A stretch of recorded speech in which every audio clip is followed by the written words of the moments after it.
அனைவருக்கும் வணக்கம். நான் உங்கள் தி சஞ்சீவ்குமார். இன்னைக்கு நான் உங்களுக்கு கண்ணப்ப நாயனார் அப்படிங்கிற ஒரு நாயனாரை பற்றி தான் ஒரு கதை சொல்ல போகிறேன். இந்த கதை இந்த கண்ணப்ப நாயனாரோட கதை ரொம்ப பக்தி பூர்வமாக இருக்கும், பக்தியோட உச்சக்கட்டத்தில் இருக்கும். இப்போ நம்ம இந்த கதைக்குள்ளே போகலாம்.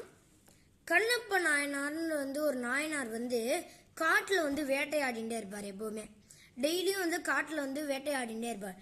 அப்போ அவர் ஒரு நாள் காட்டு வழியாக போகும்போது காளஹஸ்தி சிவன் கோவிலை பார்த்தார்.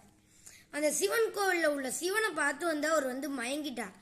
அப்படியே அந்த சிவனை அப்படியே பார்த்தோன்னா அவருக்கு அப்படியே அந்த சிவனை பார்த்து கவர்ந்துட்டார். அந்த சிவனை பார்த்து இப்படி கவர்ந்தோன்னா டெய்லியும் அவருக்கு அடுத்த நாள்லேருந்து அவருக்கு வரும்போது பூக்கள், அவர் வேட்டையாடுற மாமிசங்கள் இதெல்லாம் எடுத்துகிட்டு சிவனுக்கு அவர் நைவேத்தியம்லாம் பண்ணுறார்.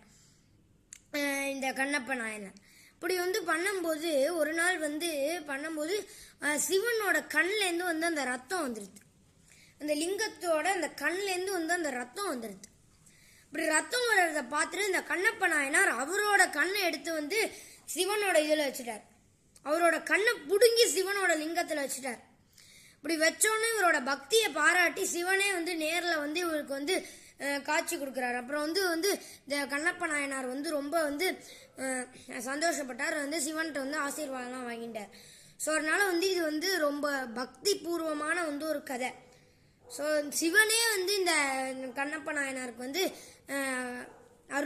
அருள் புரிஞ்ச ஒரு பக்தி பூர்வமான கதை. ஸோ இந்த காளஹஸ்தி கோவிலை நீங்கள் போய் பார்த்துட்டு வாங்க. இந்த காளஹஸ்தி கோவிலில் அந்த சிவன் கோவிலை நீங்கள் போய் பார்த்துட்டு வாங்க.